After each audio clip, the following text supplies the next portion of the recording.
மரியாதைக்குரிய கல்வி நிறுவனத்தின் பழங்காவலர் செயலர் அவர்களே, கல்வி நிறுவன இயக்குனர் அவர்களே, பாலிடெக்னிக் கல்லூரியின் முதல்வர் அவர்களே, தனக்கு எத்தனை வேலைகள் இருந்தாலும் ஒரு பெரிய நிறுவனத்திலிருந்து மாணவர்களை பார்க்க வேண்டும் என்று அவரை ஊக்கப்படுத்த வேண்டும் என்று டைட்டானியம் நிறுவனத்தில் டிவிஷன் மேனேஜராக இருக்கும் இன்றைய முதல் நாள் சிறப்பு விருந்தினர் திரு நரசிம்மன் அவர்களே, கடந்த 20 ஆண்டுகளாக நம் கல்வி நிறுவனங்கள் பிஎம்சி பல நிறுவனங்களை ஆலோசகராகவும் மாணவர்களுக்கு மேலாண்மை கல்வியை சொல்கிறோம் ஒரு சிறந்த ஆசிரியராகவும் இங்கு இருக்கும் ஆசிரியர் பெருமக்களுக்கு உளவியல் சார்ந்த விஷயங்களை எடுத்துக்கொள்வோம். ஒரு ஆசிரியராக இருக்கும் Chidambaram academy of refinement and enrichment நிறுவனர் அருமை நண்பர் டாக்டர் கிருஷ்ணமூர்த்தி அவர்களே, பல துறை தலைவர்களே, ஆசிரியர் பெருமக்களே, அன்பு மாணவர்களே, அருமை பெற்றோர்களே, வணக்கம். 30ஆம் ஆண்டு 1996ஆம் ஆண்டு ஒரு சிறிய அளவிலே ஒரு சிறிய நோக்கத்துடன் ஆரம்பிக்கப்பட்ட இந்த பாலிடெக்னிக் கல்லூரியின் 30ஆண்டு பயணம் இப்பொழுது வந்திருக்கும் மாணவர்கள் 30ஆவது ஆண்டு 1ஆம் ஆண்டு சேர்க்கை மாணவர். இந்த நிறுவனத்தின் நோக்கமானது மிக எளிமையான நோக்கம். சிறிய நிறுவனமாக ஆரம்பித்த இந்த நிறுவனம் இந்த எளிமையான நோக்கத்தை முன்னிறுத்தி இன்று வரை பயணித்துக் கொண்டிருக்கிறது. நோக்கம் என்பது வேலை வாய்ப்புக்கு உகந்த கல்வி. ஒரு வேலை படிக்கிற மாணவர்களுக்கு வேலை கிடைக்கணும்.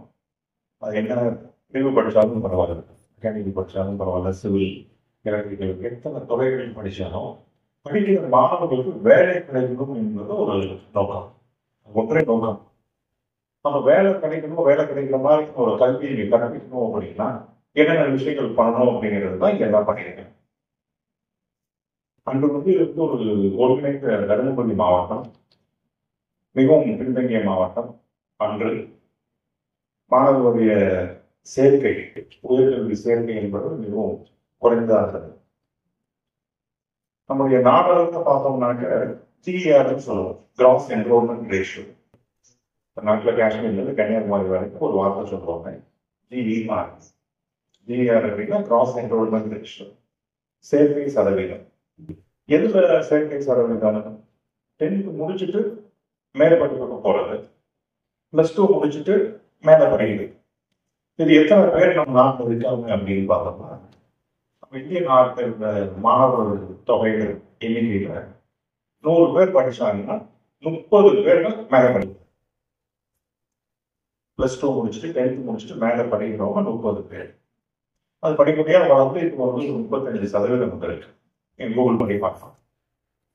இது நம்மளுடைய தமிழ்நாட்டுடைய சதவீதம், மேற்படிப்பு படிக்கும் மாணவர்களுடைய சதவீதம், 10th முடிச்சுட்டு மேல படிக்கிறது, +2 முடிச்சுட்டு மேல படிக்கிறது ஒரு 45%. அப்ப 45% மாணவர்கள் தான் மேல படிக்கிறாங்க. இப்ப 10th +2 100 பேர் இருக்காங்கன்னா 45 பேர் தான் மேல படிக்கிறாங்க. பாக்கி 55 பேர் என்ன பண்றாங்க தெரியல.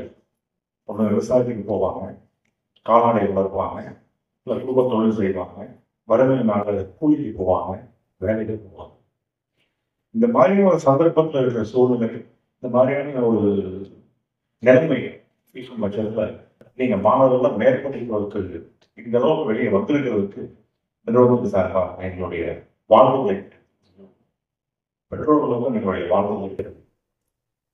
இந்த கிராஸ் என்ரோல்மெண்ட் ரேஷியோன்றது இன்னைக்கு எவ்வளவு இருக்கு அப்படின்னு பாத்தீங்கன்னா, இன்னைக்கு நம்ம கிருஷ்ணகிரி மாவட்டம் ஒரு தருமபுரி மாவட்டமா இருந்தது.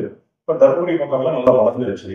கிருஷ்ணகிரி மாவட்டத்தில் இன்னைக்கு இருக்கிற கிராஸ் என்ரோல்மெண்ட் ரேஷியோன்னு பாத்தீங்கன்னா ஒரு 10 தான் இருக்கும். மொத்தமா +2 படிக்கிற மாணவர்கள், மொத்தமா 10th படிக்கிற மாணவர்கள் ஒரு 10 பேர் தான் வெளியே வராங்க. மிச்சம் இருக்க 90 பேர் வேலைக்கு போறாங்க விவசாயத்துக்கு.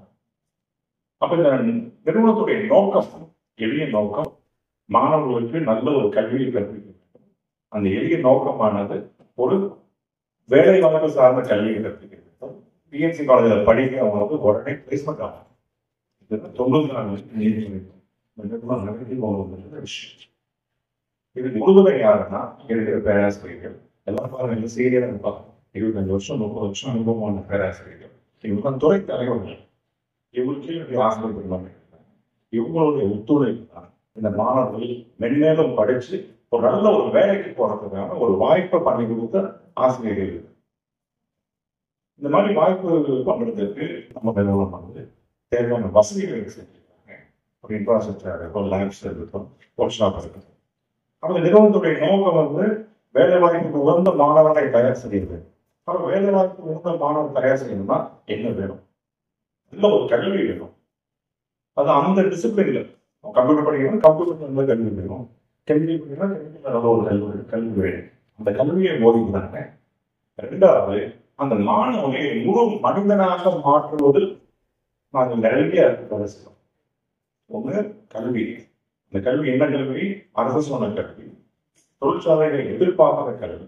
இது கல்வியா போதிக்கிறாங்க. இரண்டாவது, மாணவர்களும் மாணவிகளும் ஒரு முழு மனிதா மாறுறதுக்கான விஷயங்கள் நிறைய இங்க உள்ள நடக்குது.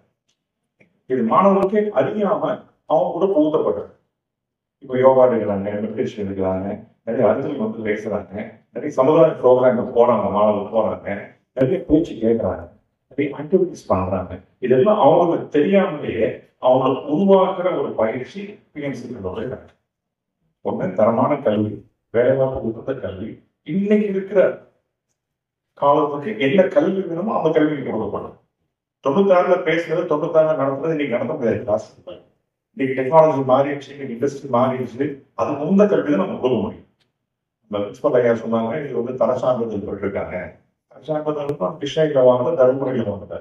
இந்தியா லெவல்ல உலகத்துல என்னென்ன பராமீட்டர்ஸ் வச்சிருக்காங்க, உலகத்துல இண்டஸ்ட்ரி பாருங்க, ஒசூர் இருக்கிற இண்டஸ்ட்ரி எல்லாமே குளோபல் தான்.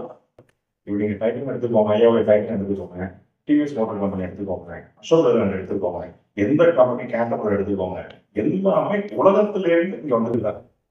அப்ப அவங்களுடைய எதிர்பார்ப்பு என்னன்னு பார்த்தீங்கன்னா குளோபல் எக்ஸ்பெக்டேஷன். உலகத்துல இருக்கிற டெக்னாலஜிக்கு உகந்த ஒரு மாணவன் வரணும். ஆனா அந்த கம்பெனில ஃபிட் ஆகணும், அந்த கம்பெனில வேலை செய்யணும். இதுதான் இந்த லோகோ. அப்ப கல்வியோட தரமும் பார்த்தீங்கன்னா 96 நீங்க 2025 வரைக்கும் ஆசிரியர்கள் நாங்கள் தொடர்ந்து படிச்சுட்டே இருக்காங்க. துறைகளை கூட பார்த்தீங்கன்னா நாளைக்கு 2 மணி நேரம் 3 நாள் படிப்பாங்க, புக் படிப்பாங்க, ரெஃபரன்ஸ் புக் படிப்பாங்க, ஜர்னல்ஸ் பார்ப்பாங்க. அதே மாதிரி ஆசிரியர்கள் நிறைய படிக்கணும். இது படிக்கிறதுனால மட்டும்தான் அவங்க இன்னைக்கு இருக்கிற இந்த உகந்த ஒரு டெக்னாலஜி மாணவர்களால் கொடுக்க முடியும். அப்ப கல்வி வந்து வேலை வாய்ப்பு உகந்த கல்வி. இதை மேம்படுத்துறதுக்கு தான் தரச்சான்றிதழ். இந்த தரச்சான்றிதழ் இன்னைக்கு வரைக்கும் இந்தியாவில இருந்து தமிழ்நாட்டிலேயும் சரி, இந்தியாவில ஹையஸ்ட் பெர்ஃபார்மன்ஸ் நாம வாங்கிருக்கோம். பெற்றோர்களே உங்களுக்கு ஒரு நிறைய ஒரு விஷயம். தமிழ்நாட்டில் இருக்கிற ஒரு 300 பாலிடெக்னிக்ல பிஎன்சி பாலிடெக்னிக் தான் பெரிய பாலிடெக்னிக். பிஎன்சி பாலிடெக்னிக்ல தான் அதிக நம்பர் ஆஃப் கோர்சஸ் இருக்கு. பிஎன்சி பாலிடெக்னிக்ல தான் அதிக நம்பர் ஆஃப் ஸ்டூடெண்ட்ஸ் அட்மிஷன் ஆகும். பிஎன்சி பாலிடெக்னிக்ல தான் ஸ்டேட்லேயே ஹையஸ்ட் ஸ்ட்ரென்த் இருக்கு. மாணவருடைய தொகை வந்து எண்ணிக்கை வந்து அதிகமா இருக்குது நம்மளுக்கு பிஎன்சி பாலிடெக்னிக். பிஎன்சி பாலிடெக்னிக்னா தர சான்றிதழும் நிறைய 7 சான்றிதழ். அப்ப நல்ல தரமான கல்வி, வேலைவாய்ப்பு உள்ள கல்வி எவ்வாறு இருக்கு, மேல மேல வந்துட்டே இருக்கும். இன்னைக்கு 2025 பையன் வரான், 2028 வெளியே போறாங்க, 28 என்ன டெக்னாலஜி வேணும் அதை இங்க கொடுக்கணும். இவங்க வந்து இப்ப நமக்கு வந்து பாத்தீங்கன்னா இப்ப பிரின்சிபல் சொன்னாங்க, நிறைய கம்பெனி லிஸ்ட் சொன்னாங்க. இப்ப நீ கம்பெனிக்கு பிளேஸ் பண்றதுக்கு ஸ்டூடெண்ட்ஸ் இல்லை. என்ன சொல்ல போனா ஒரு மாணவன் பாத்தீங்கன்னா 2 ஆர்டர் 3 ஆர்டர் வச்சிருக்கு, பிளேஸ்மெண்ட் ஆர்டர். அவன் தான் முடிவு பண்ணணும் எந்த கம்பெனிக்கு போகணும் அப்படின்னு. அப்ப இந்த மாதிரியான ஒரு நல்ல ஒரு கல்வி வேணும். ரெண்டாவது, முழு மனித ஆக்கிறதுக்கு என்ன விஷயங்கள் வேணும் அனைத்து மாணவர்களை பொறுத்தவரைக்கும் கொடுக்குற 2 இன்போட்டையும் நல்லா வாங்கிட்டு என்னுடைய வாழ்க்கையை மேம்பட இந்த 3 வருஷ காலத்தை வந்து நீங்க சரியா உபயோகிக்கணும். ரெண்டாவது, வேலை வாய்ப்பு பார்த்தீங்கன்னா நீங்க 2-3 பிரிவா இருக்கு. ஒன்று வந்து படிச்சுட்டு நல்லா படிச்சுட்டு மேலே படிக்கணும், டிகிரி படிக்கணும், எல்லாம் ஒண்ணுதான். 10th முடிச்சுட்டு +2 2 வருஷம், அப்புறம் டிகிரி 4 வருஷம், அப்புறம் 5 வருஷம். இதே தான் நீங்களும் பண்றீங்க. டிப்ளமோ முடியும் 3 வருஷம் பண்ணுவீங்க, அதுக்கப்புறம் பிஇ 3 வருஷம், 6 வருஷம் தான். அப்ப நீங்க ஒரு மேற்படிப்புக்கு உண்டான ஒரு எண்ணம் வந்து தொடர்ந்து உங்கள்ட்ட இருந்துட்டே இருக்கணும். நீங்க டிப்ளமோ படிக்கிறீங்க, உங்க சூழ்நிலை நீங்க வேலைக்கு சேர்ந்துருக்கீங்க, உங்க மனசுல மேல படிக்கணும்னு ஆசை இருக்குது. அப்படி ஆசை இருந்துச்சுன்னா இங்க படிக்கிறதுக்கு எத்தனையோ வழிகள் இருக்கு. நாங்க என்ன படிக்கிறோம், காலேஜ் படிக்கணும். நீங்க அப்படி கிடையாது. நிறைய கோர்சஸ் வந்துச்சு, ஆன்லைன் கோர்சஸ் வந்துருச்சு, நிறைய பார்ட் டைம் ப்ரோக்ராம்ஸ் வந்துருச்சு, நிறைய இண்டஸ்ட்ரியை ஸ்பான்சர் பண்ணி நீங்க வேலை செய்யற இண்டஸ்ட்ரி உங்களுக்கு மேற்படிப்புக்கு போறதுக்கான முக்கிய விரும்புறதே அதுக்கு ஒரு உதாரணம். இவங்க டிப்ளமோ படிச்சுதான் டைம்ல சேர்ந்தாங்க. டிகிரி 6-7 டிகிரி வச்சிருக்காங்க, டைம்லே ஸ்பான்சர் பண்றாங்க. மேல படி அதனால நிறைய வாய்ப்புகள் இருக்கு. அந்த மேற்படிப்பு தொடர்ந்து போகும், படிச்சுட்டே இருக்கும், சேர்த்து படிச்சுட்டே இருக்கும். அப்ப அதனால இன்னைக்கு வந்து பாத்தீங்கன்னா வேலை வாய்ப்பு பாத்தீங்கன்னா வெளிய நிறுவனங்கள்ல நாம வந்து ஒரு இன்ஜினியரா போய் வேலை செய்யறோம். அப்படி இல்லையா அதுக்கு அடுத்த நிறுவனத்துல இன்ஜினியரா வேலை செய்யணும், அடுத்த இன்ஜினியரா வேலை செய்யணும். நீங்க பொறியாளர்கள் இன்ஜினியர் இப்ப வேலை செய்ய போறீங்க. இது ஒரு விதமான ஒரு வேலை வாய்ப்பு. இன்னொரு வேலை வாய்ப்பு பாத்தீங்கன்னா ஐடி துறை சார்ந்தது. எல்லா பெரிய கம்பெனில ஐடிக்கு போறது, ஐடி கம்ப்யூட்டர் சயின்ஸ் ரிலேட்டட் போறது. அது எம்என்சி, மேனுஃபேக்சரிங், இது வந்து ஐடி மேனுஃபேக்சரிங், 2 விதமான கம்பெனிஸ் இருக்கு. இப்ப வேலை வாய்ப்பு பாத்தீங்கன்னா 5 வருஷம் என்ன ஆயிடுதுன்னா சிறிய கம்பெனி நிறைய வந்துட்டு இருக்கு. சிறிய கம்பெனி அப்படின்னா ஸ்டார்ட் அப். இந்த ஸ்டார்ட் அப் கம்பெனிங்கிறது இருக்கிற ப்ராடக்ட்டை இவங்க இன்னும் கொஞ்சம் விலை கம்மியா இவங்களுடைய ஊர்லயே தனினா தலையிலே ஃபேக்டரி, நீங்களோட வெளிநாட்டிலே ஃபேக்டரி, ஸ்டூடெண்ட்லேயே ஃபேக்டரி, நீங்களே ஒரு ஃபேக்டரி வைக்கிறது. ஒரு 5 வருஷம் வேலை செய்ய அதுக்கப்புறம் நீங்க ஸ்டார்ட் அப் நீங்களே பண்றீங்க. அப்ப செய்யறப்ப அதுல ஏதாச்சும் ஒரு நுணுக்கமா ஏதாச்சும் புதுசா கண்டுபிடிச்சு செய்றீங்க. புதுசா நீங்க கண்டுபிடிக்கிறப்ப கண்டிப்பா பாத்தீங்கன்னா பெரிய கம்பெனி தான் ஒத்துக்குவோம். நாம வந்து ஒரு விஷயத்தை புதுசா கண்டுபிடிக்கணும், புதுசா கண்டுபிடிக்கணும் அப்படின்னா இதுக்கு வந்து எனக்கு எந்த விதமான தாழ்வு நாட்களே தேவையில்லை. வேண்டிய ஐடியா இருக்கு. படிச்சிருக்கலாம், மென்ஷன் படிச்சிருக்கலாம், 16 படிக்கலாம், டிப்ளமோ படிக்கலாம், பிடி படிக்கலாம், என்ன படிச்சாலும் ஏதோ கண்டுபிடிக்கலாம். இப்ப இனோவேஷன் அப்படின்னு சுருக்கமான சொல்றாங்க. ஒரு வார்த்தை ஆங்கிலத்துல புத்தாக்கம், இனோவேஷன் அப்படின்னு. இனோவேஷன் என்ன? ஒண்ணு புதுசா கண்டுபிடிக்கணும், அந்த லைஃப் புதுசா கண்டுபிடிக்கணும், இல்ல இருக்கிற லைஃப் என்ன கொஞ்சம் நல்லதா மாத்தலாம். இதுதான் இனோவேஷன். அப்ப இந்த இனோவேஷனுக்கு தான் முக்கியம். இது இனி ஒரு காரணத்தை பாத்தீங்கன்னா இனோவேஷன் பிளேஸ் வைட்டல் ரோல். அதுதான் முக்கியமான விஷயமா போயிட்டு இருக்கு. சும்மா அர்த்தமாவே அழகிதான் புதுசா லாங்குவேஜ் இருக்கலாம். ஒன்று வந்து கம்பெனி வேலை செய்யணும், இன்னொன்று வந்து ஸ்டார்ட் அப் கம்பெனி, சின்ன அளவு கம்பெனி ஆரம்பிக்கும். மூணாவது வந்து புத்தாக்கம், இனோவேஷன். நம்மளுடைய பிஎஸ்சி பாலினிங் இருக்கு, இன்ஜினியரிங் இருக்கு, எல்லாமே இருக்குது. இனோவேஷன் தான் வருது. அப்ப நீங்க நினைக்கிற விஷயத்த அந்த ஒரு ப்ராடக்ட் நீங்க பெஸ்ட் பண்றதுக்கு உங்களுக்கு என்னென்ன வசதிகள் வேணுமோ அனைத்தும் இங்கே இருக்கும். அப்ப நீங்க அந்த ப்ராடக்ட் பண்றப்ப அந்த ப்ராடக்டோட ஓனர் நீங்க தான், அதோட விஞ்ஞானம் நீங்க தான், கன்க்ளூஷன் நீங்க தான். அதை வந்து நீங்க டெவலப்மெண்ட் பண்ணிருக்கீங்க. ஃபர்ஸ்ட் நீங்க இருக்கு. மாணவர்கள் வந்து பெட்ரோல் ரொம்ப கம்மியா நினைக்க வேண்டாம். இந்த மாணவர்கள் வந்து 15 வயசு இருக்காங்க, 16 வயசு இருக்காங்கன்னா நீங்க அவங்க வந்து உங்களுடைய குழந்தையாவே பாக்குறீங்க. ஆனா அவங்களுக்குள்ள எத்தனை திறமைகள் இருக்குன்றது நீங்க பாருங்க. நீங்க வந்து நம்மளால முடியல, போன் கையில கொடுத்தோம், நீங்க போன் வந்து வாங்க முடியல. ஆனா அந்த போனை யூஸ் பண்றேன்னா, அந்த போனை யூஸ் பண்றேன்னா இல்ல போனை மிஸ்யூஸ் பண்றேன், ரெண்டுதான். இன்னும் போனை யூஸ் பண்ணணும், இல்ல போனை மிஸ்யூஸ் பண்ணணும். அந்த ஸ்கிரீன் டைம் கண்ட்ரோல் பண்ணுங்க. இந்த போனை என்ன பார்க்கணும்னு பாருங்க, சொல்லிக் கொடுங்க. அப்படி முடியலையா வெளியே வந்து பேச வைங்க, ஆசிரியர்கள் சொல்லுங்க.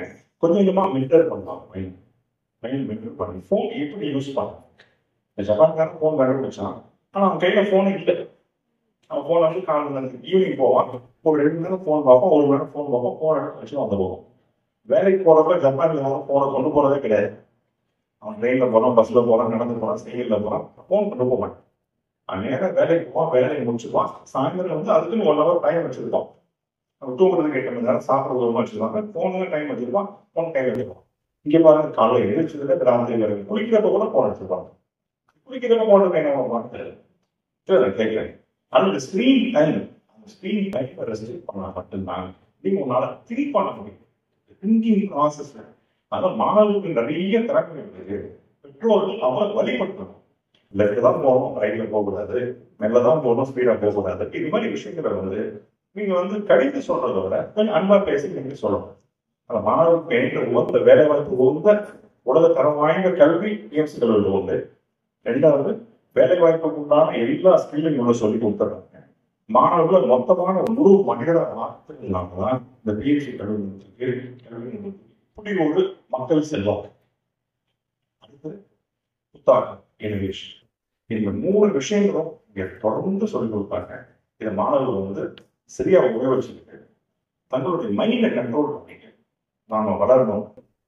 பாருங்க, இப்போ ஒரு எளிய ஒரு விஷயம், நிறுவன தலைவர் வந்து பொறியாளர் பெருமாள், அவர் வாழ்க்கையில ஒரே ஒரு விஷயம், நிறுவன தலைவர் வந்து அவர்கள் பெரும்பாலும் மனித இல்லை, இன்னைக்கு அழகு பாடல் இதான் இருக்கு. அவர் ஒரே விஷயம், ரொம்ப கஷ்டப்பட்டு படிச்சவர். இப்படி இந்த ரோடு இருக்கு, இந்த ரோடு இருக்குன்னு வச்சுக்கோங்க, இந்த ரோடு வந்து 15 கிலோமீட்டர் விலைகள் இருந்து படிச்சது. அவர் வந்து கோயம்புத்தூர்ல ஜிடி நாயுடுன்னு ஒரு விஞ்ஞானி இருந்தார். அவர் இயற்கை விஞ்ஞானி. ஜிடி நாயுடு படிக்கல, ஜிடி நாயுடு படிக்கல, ஆனா நிறைய விஞ்ஞானம். ஜெர்மன் அரசாங்கம் வந்து அவரை கூப்பிட்டு இந்த காலத்துல கவேலியருக்கு ஒரு விருது கொடுத்தாங்க. அப்படி ஒரு ஜிடி நாயுடைய ஒரு பிலாசபி, அவருடைய வாழ்வியல் கருத்து என்னன்னா, ஜிடி நாயுடுக்கு ஒரு மனிதன் வந்து 25 வருஷம் படிக்கணும், இன்னொரு 25 வருஷம் அவன் வேலை செஞ்சு சம்பாதிக்கணும், 50 வருஷத்துக்கு அப்புறம் சம்பாதிச்சது கூட சமுதாயத்தை கொடுக்கும். இது அவருடைய கோட்பாடு. அதன் பால் ஈர்க்கப்பட்டவர். நிறுவன தலைவர் பொறியாளர் பெருமாள் வந்து அதன் பால் ஈர்க்கப்பட்டு 25 வருஷம் படிச்சாங்க, நல்லா படிச்சாங்க. அவங்க 25 வருஷம் நல்லா சம்பாதிச்சாங்க. ஒரு சிறிய நிறுவனத்தை ஆரம்பிச்சோம். அந்த நோக்கம் வந்து சமுதாயத்துக்கு செய்யணும், செய்யணும்ன்றதுதான் இந்த நிறுவனத்துடைய நோக்கம்.